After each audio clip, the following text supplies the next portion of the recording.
Estamos aquí en Diálogos de Ciencia. El día de hoy tenemos como invitado al doctor David Salas del Instituto de Ciencias del Mar y Limnología aquí en la UNAM.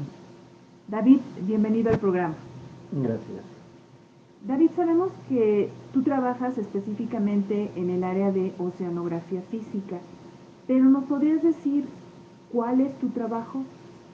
Sí, yo soy oceanógrafo físico y soy físico de licenciatura y después me enfoqué a estudiar el océano, las diferentes partes de cómo se mueve el océano, por qué se mueve, hacia dónde van sus masas de agua, el oleaje y cómo todo esto interacciona con los componentes biológicos, geológicos y químicos. Mi trabajo se enfoca fundamentalmente a entender todos estos procesos que mueven el océano y la energía que transporta el océano.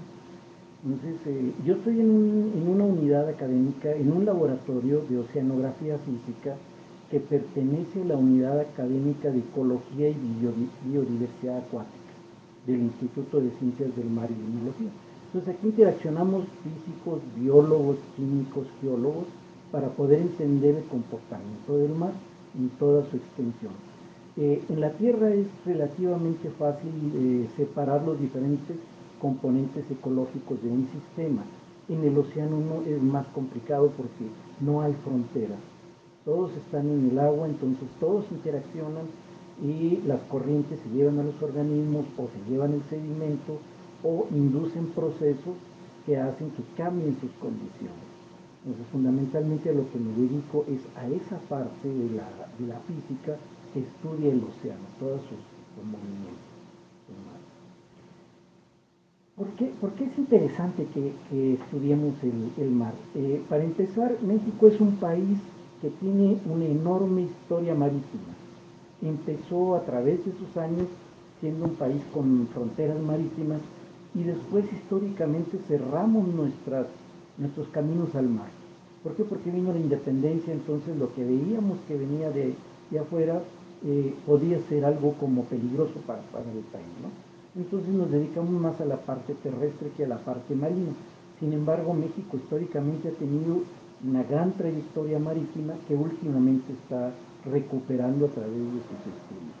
Por otro lado, las fuentes de ingresos de divisas más importantes de este país están en el mar, salen del mar, que son el petróleo, sus pesquerías muy importantes como las de camarón, de algunos moluscos, que tienen una gran demanda internacional. Entonces todo eso nos ha llevado a nosotros a ir al mar, a entenderlo, a estudiarlo, para usarlo y explotarlo de una forma racional. Hasta principios de los años 80, México era un país en el cual todas las investigaciones del mar se hacían en la zona costera. No teníamos nosotros embarcaciones, no teníamos medios, no había infraestructura para ir a investigar lo que había más allá de algunas millas, de algunos kilómetros. Las embarcaciones básicamente eran embarcaciones pesqueras muy pequeñitas, entonces el hacer investigación en esos lugares era muy difícil y además arriesgado. En los 80, la UNAM, a través del apoyo con Pemex y CONACYT, adquiere dos embarcaciones que eran primerísimo nivel y que lo siguen siendo a pesar de sus años, de primerísimo nivel para hacer investigaciones en mar profundo, en aguas azules, como decimos. O sea, podemos salir a navegar alrededor de todo el mundo y hacer investigación. Entonces, con eso México dio un salto impresionante en la forma, en el estilo, en la metodología de investigar los mares. Entonces empezamos a investigar lo que había en nuestras aguas profundas, nos metimos al Golfo de México en la parte profunda, Golfo de California y el Pacífico, y empezamos a obtener resultados de otra magnitud. Metodológicamente cambió todo el estilo de la investigación oceanográfica, tanto en el área de física como química, como biología, como geología. Empezamos a hacer estudios de clima, cómo cambia el clima en la Tierra. ¿Cómo lo hacían esto los colegas? Sacando tubos de sedimento en el cual va registrado toda la historia climática, los cambios en la atmósfera que se reflejan en esa parte del océano, y entonces empezamos a entender cómo nuestro país ha ido cambiando climáticamente a lo largo de miles de años, de centenas de años. ¿Cómo lo estudiamos nosotros en la parte física? Desde los barcos empezamos a tener plataformas en las cuales podemos nosotros transportar equipos que nos permiten saber cómo son las corrientes, cómo son las diferencias de temperatura, que nos dicen cómo se está moviendo el agua a diferentes profundidades. Entonces, los barcos, la llegada de los barcos para nosotros, para el país, fue un cambio sustancial. Metodológicamente cambiamos toda la forma de ver el océano. Entonces, para nosotros ha sido un apoyo, y para otros colegas de otros países que han venido a trabajar con nosotros, ha servido también como una plataforma de apoyo en la cual ellos han ido aprendiendo y han obtenido resultados, han cambiado su forma de ver el océano, y eso lo llevan a sus países, donde empiezan a reproducir todas estas tecnologías de investigación que desarrollamos aquí en la UNAM. Entonces, dentro de todo lo que, lo que estuve comentando, va implícita la respuesta que nuestro trabajo es un trabajo de física. Normalmente pensamos en los físicos como los físicos teóricos, Albert Einstein con todos los cabellos para todos lados y haciendo ecuaciones. También los hacemos, pero también vamos al mar, comprobamos nuestras hipótesis, nuestras propuestas, y regresamos de nuevo al escritorio a seguir desarrollando teorías de comportamiento del océano, básicamente. David, cuando vemos el territorio mexicano, la parte terrestre, pues decimos que nuestro México es bastante amplio, con una gran diversidad de ecosistemas. Y precisamente cuando ve uno el mar, pues piensa uno en la costa y dice uno, bueno, pues se ve el mar, ahí puede nadar uno.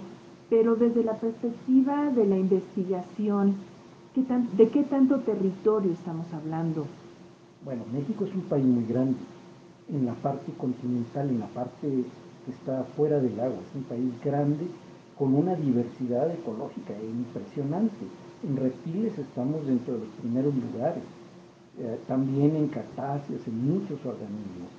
Pero si vemos el mar, nuestro territorio es casi el doble de lo que hay en tierra. No lo vemos porque lo que vemos es una inmensidad de agua, pero abajo de esa superficie hay también ecosistemas muy complejos, muy variados, y que son importantísimos para mantener el balance de las especies en todo el planeta, no nada más en nuestro país. Entonces tenemos un territorio que es grandísimo, no nada más por lo que hay en tierra, sino por lo que hay en agua. Entonces, eso representa un reto enorme, porque además tenemos pocas embarcaciones para hacer investigación.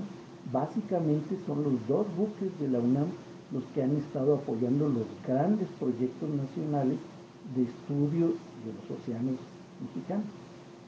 Al principio ustedes solo tenían un buque, ¿no? Y tenía que estarse cruzando de un lado al otro de nuestro México, ¿no? Llegó un buque que era el Puma, inicialmente el Puma. Es importante mencionar aquí que el Puma es un diseño mexicano. Normalmente los buques oceanográficos eran buques que eran buques de guerra o remolcadores que se adaptaban, se les quitaban las piezas que salían sobrando porque para la investigación no eran necesarios, y se montaban laboratorios acoplándose al espacio que había. Cuando se pensó en un buque de la UNAM, se le preguntó a los investigadores cómo querían ellos que fuera ese buque. Entonces los colegas de ciencias del mar se sentaron y empezaron a diseñar el barco.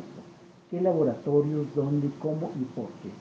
Y entonces se hizo una licitación a nivel internacional y ganó una compañía de Noruega que tomó todas las ideas que surgieron de aquí de la UNAM y las metió en un diseño que hoy se conoce a nivel mundial como buques clase Puma.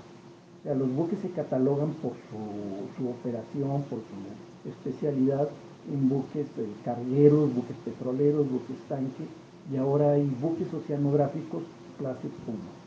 Y estos están distribuidos, se fabrican y se venden en todo el mundo. No lo vendemos nosotros, obviamente, sino la compañía que diseñó, que armó finalmente el barco de la UNAM. Entonces la UNAM era la dueña, la UNAM dijo, bueno, vayan adelante, construyan barcos similares, y ahorita se encuentra uno, réplicas del Puma en China, en Asia, en África, que están haciendo labores oceanográficas. Después se le hicieron pequeñísimas modificaciones cuando ya teníamos el Puma aquí, y ahora tenemos ya dos buques, el Puma y Justo Sierra. El Puma opera en el Pacífico, Justo Sierra, Golfo de México y Caribe. Pues tenemos dos buques en cada uno de nuestros mares, en cada una de nuestras ventanas hacia el océano. ¿Qué implica tener un buque? Porque es como tener un medio de transporte, ¿no? Es complicado, es muy complicado tener un barco. No es decir, yo tengo un camión o tengo un automóvil y se le poncho la llanta, se la cambia. No. Hay que pensar en muchas cosas, hay que pensar en todo lo que es el motor, que el motor tiene que funcionar, el casco tiene que estar en perfectas condiciones. O sea, son cosas que cuando uno llega al barco uno navega y uno no se da cuenta. Pero abajo de uno está toda una tripulación, y aquí sí literalmente, porque están abajo donde están los motores. Es un motor que le da impulso a todo el buque y que tiene que estar funcionando 24 horas, no puede parar ni un minuto. Si para todo, se colapsa todo. Entonces el buque tiene que estar operando con sus motores al 100%. Entonces tiene que pensarse en su combustible, sus aceites, sus aguas, para lo que es la maquinaria del barco, más sus sistemas eléctricos, más sus sistemas electrónicos. El buque tiene una cocina y un comedor para todos los que navegamos ahí. Podemos navegar durante semanas y meses sin tocar tierra. Entonces tenemos que pensar, o se tiene que pensar, en que el barco tiene que llevar toda la comida, los alimentos, medicamentos en caso necesario, para que la gente esté ahí navegando y lo pueda hacer con el mejor confort, porque el buque es una plataforma que se mueve. Entonces nosotros somos animales terrestres. Si nos metemos al mar empezamos a movernos y eso al principio sí nos cuesta un poco de trabajo adaptarnos. Entonces todo eso tiene que estar contemplado cuando salimos, cuando el buque sale a navegar. Más lo que son todos los sistemas de comunicación con tierra, los sistemas de posicionamiento satelital, todo eso es lo que implica tener un buque oceanográfico del calibre, de la calidad de los buques de la vida. O sea, no son una simple plataforma, un simple transporte. Hay todo un sistema muy complejo que va desde el agua que consumen las personas que están ahí hasta sistemas muy sofisticados de posicionamiento satelital. Todo eso se tiene que contemplar antes de subir al barco. Más o menos cuando ustedes ya tienen pensado hacer tienen ustedes un proyecto y el proyecto implica salir con los buques. ¿Cómo se organizan en cuanto a toda la logística que Sí. tiene que haber? Esa es una parte interesante porque muchas veces lo que se ve es que ya está uno en el barco. Sí, ya tienen todo. Ya está arriba uno, ya está tomando uno muestras, hay un microscopio sacando organismos y separándolos unos u otros, conservándolos en formol. Antes de todo eso hay una enorme cantidad de trabajo, antes de subir al buque. Hay un proyecto de investigación en el cual hay metas establecidas, objetivos básicos, y en función de esas metas se desarrolla metodológicamente todo un proceso de lo que se va a hacer en el buque. Y entonces se hace un diseño experimental, con base en ese diseño experimental se decide qué equipos se embarcan, qué tipo de materiales y el tipo de gente que va a participar. Tenemos un espacio limitado, no puede ir todo un ejército en el buque. Podemos ir un máximo de 21 personas que estamos en la parte científica de investigación. Pues con ellos tenemos que hacer todas las operaciones. Entonces cada una de las personas que va en el barco es un experto en un área o en un tema específico. Ahora, en el barco se trabaja 24 horas porque es un proceso muy rápido, ¿no? Salimos una semana, 2 semanas, 15 días y en eso tenemos que tomar todas las muestras, tenemos que cubrir toda nuestra área o hacer todos los experimentos.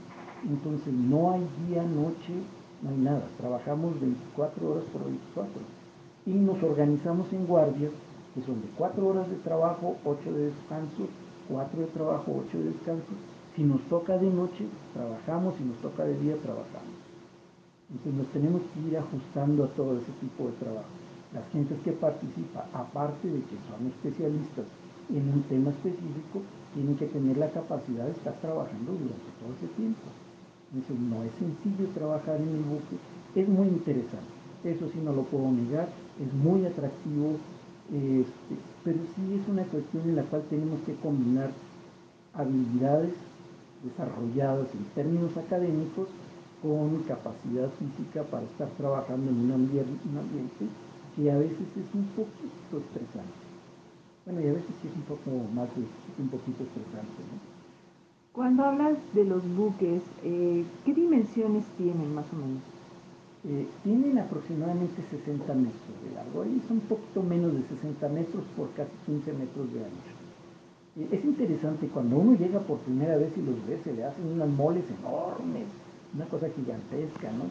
Uno se ve pequeñísimo al lado del barco, pero conforme va uno navegando se le van haciendo uno más pequeño, más pequeño, más pequeño. ¿Por qué? Porque el espacio se te reduce cuando estás en el mar. Y uno tiene la idea de que estás en el mar, entonces tienes todo el cielo, todo es como un espacio sumamente abierto. Pero como decía un escritor revuelto, tiene muros de agua, ¿no? Entonces te va haciendo más pequeño, porque tus espacios finalmente se confinan a tu laboratorio, tu dormitorio, el comedor, y estás entre esos tres lugares, estás llevando tu vida durante 24 horas, durante 15 días. Pero son buques grandes, no es una embarcación pequeña, son buques grandes, a nivel internacional son muy buenos buques, están muy bien equipados, y todavía sí, uno todavía lleva equipo adicional.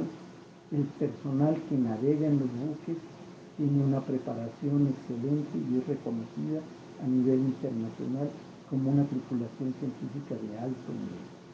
Una cosa que resulta interesante de estos buques es que están formando nuevas generaciones, ¿no?, de investigadores. Esa es una de nuestras funciones primordiales. Navegamos, una parte importante de la gente que participa son estudiantes de licenciatura, de posgrado, de maestría, de doctorado. Y parte de su formación se realiza en nuestras campañas oceanográficas. Para nosotros es fundamental que participen los estudiantes. Es parte de nuestro trabajo como investigadores, como profesores de la UNAM, pero además es parte de nuestro papel de formar cuadros científicos sólidos para que puedan seguir ellos formando gente más al futuro. Entonces siempre vamos con un mínimo de un 50% de estudiantes. A veces va un poco más, a veces va un poco menos, pero normalmente es entre 50 y 60% de la tripulación son estudiantes. Ya llevaron una preparación previa aquí en tierra. Entonces no es que lleguen a ver qué van a hacer. Ya conocen las metodologías, ya saben cómo procesar muestras, cómo trabajar, pero llegando al buque se enfrentan a la realidad de estar en un muestreo del campo y entonces a resolver problemas ahí. Aquí es interesante también hacer un paréntesis y decir que cuando uno sale, uno tiene que resolver en el barco todos los problemas, porque ahí no hay que voy a la esquina a la ferretería y me traigo el tornillo que me faltó o voy a comprar el litro de formol. No, todo lo tenemos que resolver ahí. Pues aparte de la investigación, tenemos que tener la capacidad de resolver los problemas con lo que llevamos, o la imaginación suficiente para pensar en posibles problemas que se vayan a presentar y llevar ya las pinzas, el desarmador, todo, porque no hay más de lo que tenemos ahí. ¿Hay alguna preparación previa si alguien quiere dedicarse a la oceanografía? La UNAM tiene un posgrado en Ciencias del Mar, en limnología, y en ese posgrado llevan una serie de cursos que los van preparando para este tipo de actividades. Y dentro de este posgrado hay un curso sobre cómo trabajar en los barcos. Es un curso de métodos oceanográficos.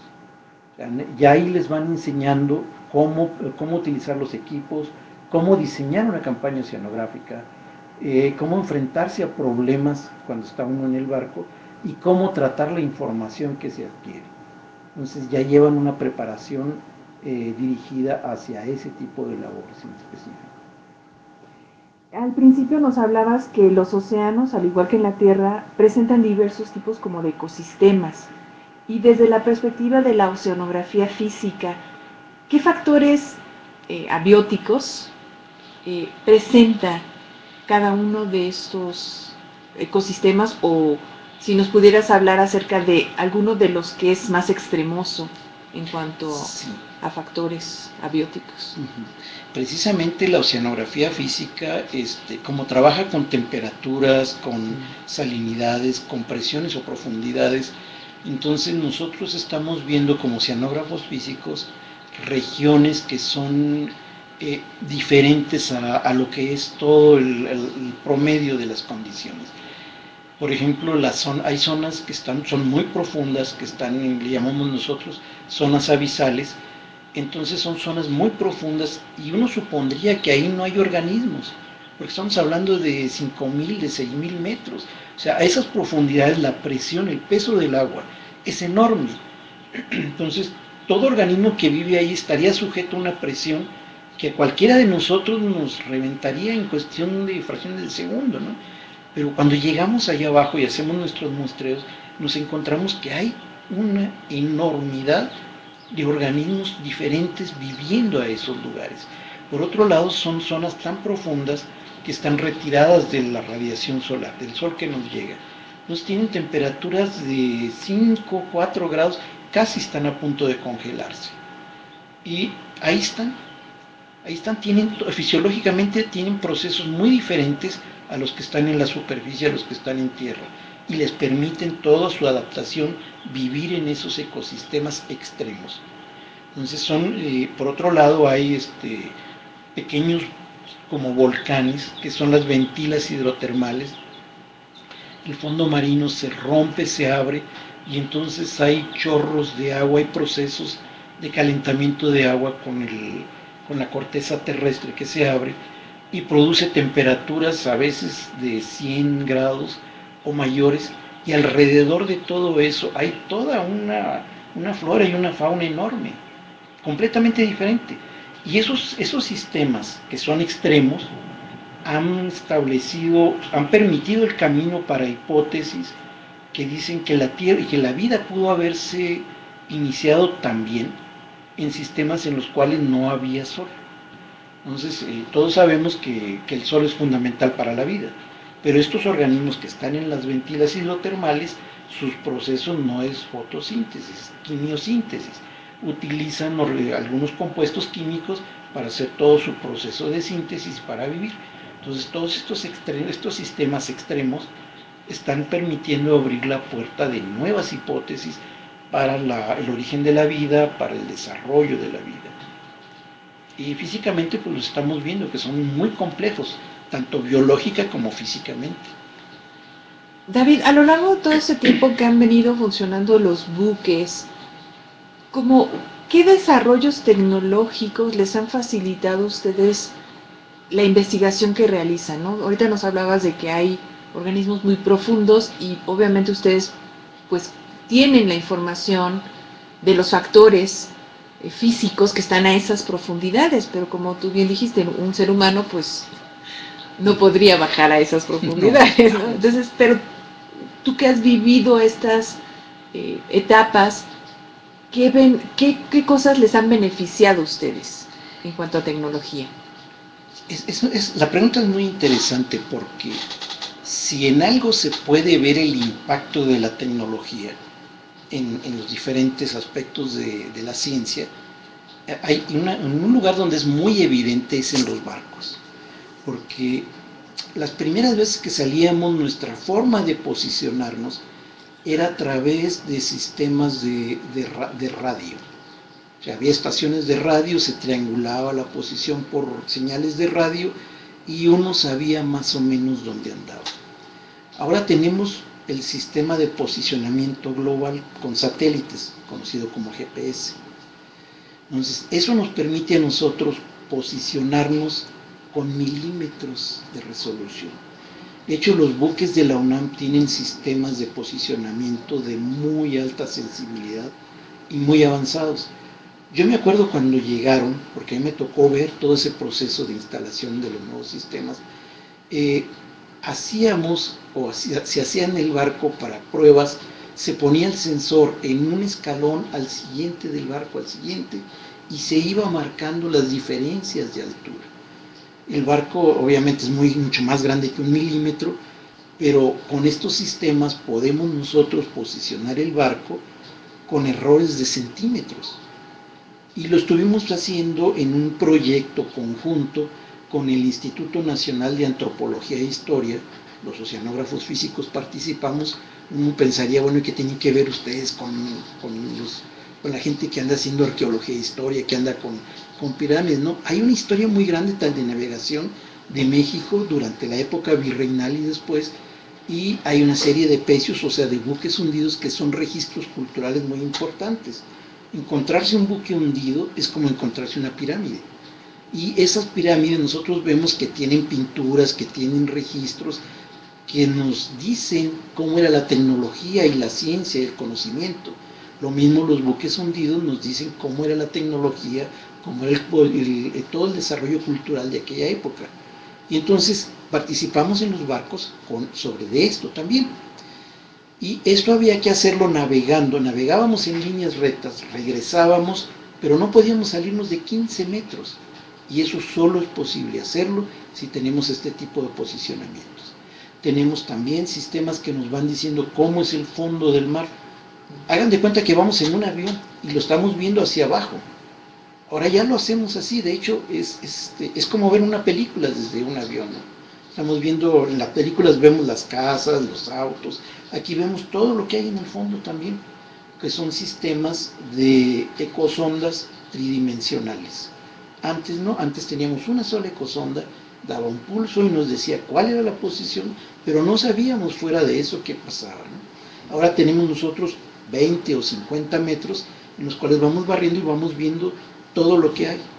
Para que se den una idea, cuando navegamos con nuestros sistemas muy finos, podemos sacar nosotros las formas, si hay una botella de un refresco abajo, si hay un zapato que tiró a alguien. Es más, hay algunas imágenes de pedazos de fierros, pedazos de desarmadores, para que se den una idea de la precisión con la que se está manejando ahorita. Existe también, la UNAM tiene un sistema que es una especie de submarino autónomo, no van gentes adentro, pero este submarino baja y está conectado al buque con un cable, puede bajar hasta 1500 metros de profundidad y tiene cámaras, tiene unas especies de manos que son pinzas para poder tomar muestras y tiene equipos de muestreo. O sea, lo que no vemos con nuestros secosondeos, podemos bajar y verlo con cámaras directamente. Hace 20 años era imposible. Y hace 25 años pues era como de ciencia ficción, ¿no? Y ahora la ciencia ficción ya se quedó atrás.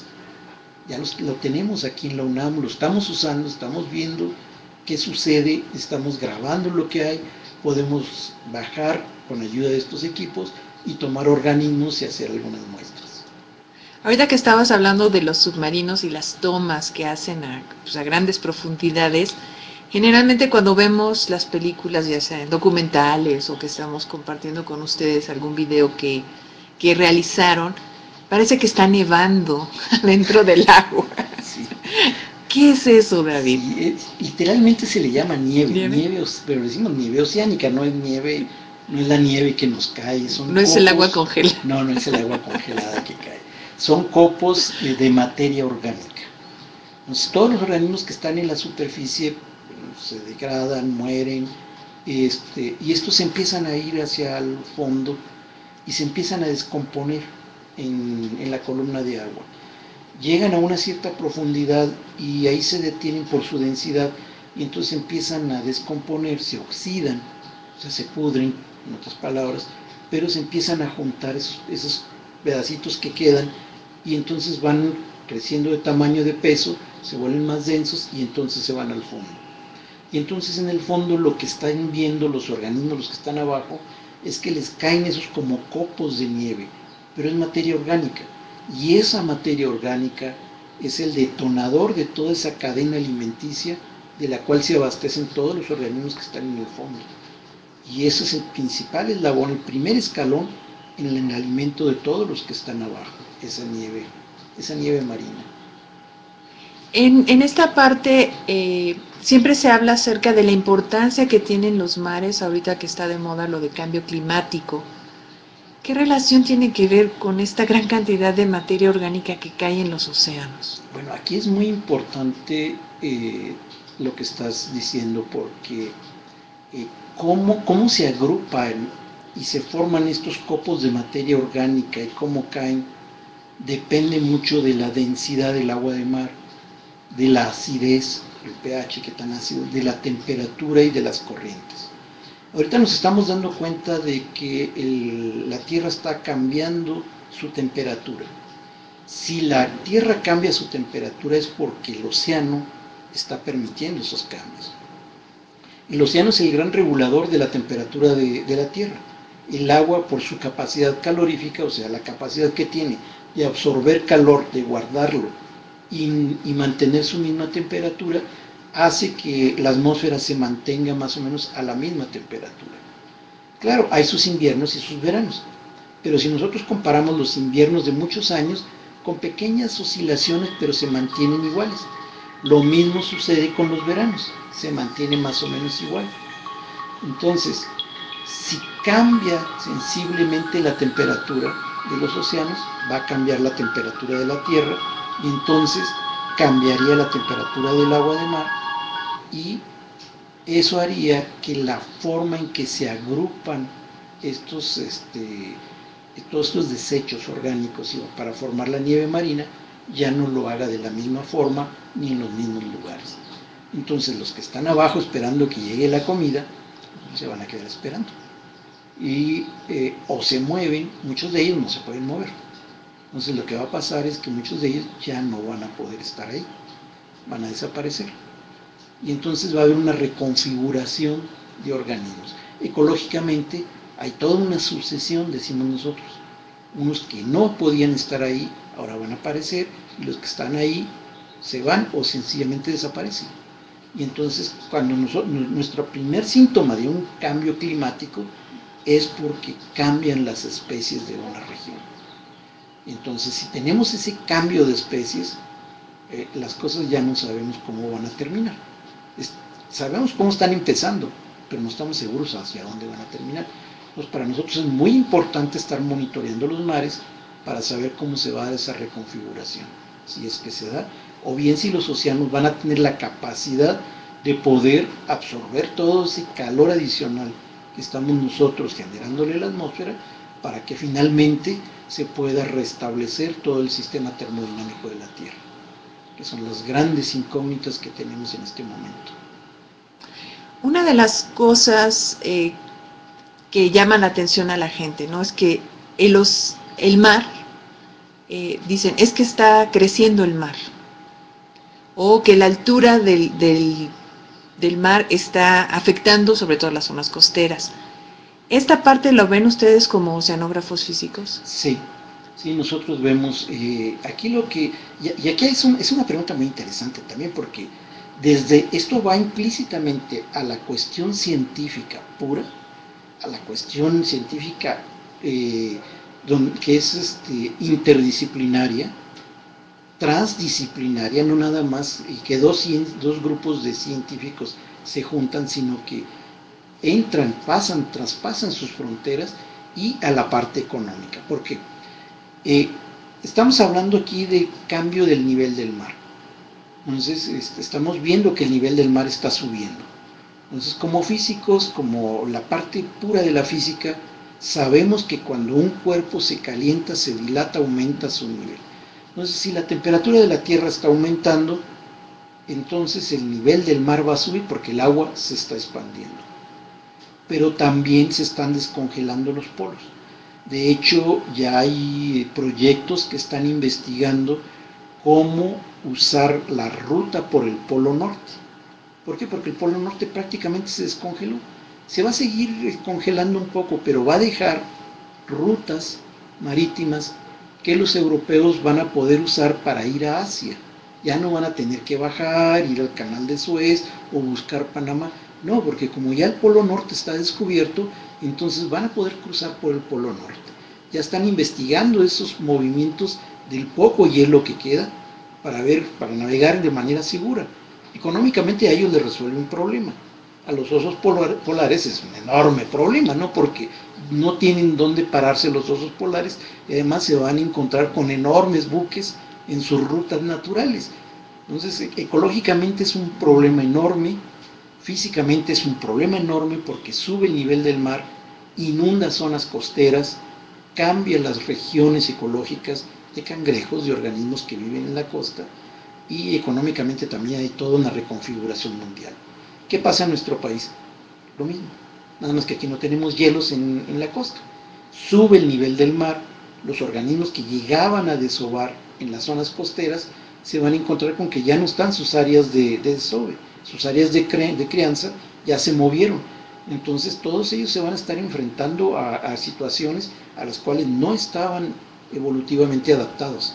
Van a tener que volver a buscar todas esas regiones. Pero también somos un país que usa mucho sus playas para el turismo, tanto nacional como extranjero. El turismo es uno de los rubros de ingreso de divisas extranjeras preferentes de México. Y ya lo vimos una vez en Cancún, se nos fue la arena. ¿Por qué? Porque los procesos de oleaje se vuelven más violentos, más rápidos, y eso produce una mayor erosión. Entonces sube el nivel del mar por el calentamiento, por el deshielo de los polos, y entonces tenemos oleaje más fuerte, perdemos arenas, perdemos zonas de playa, perdemos todo.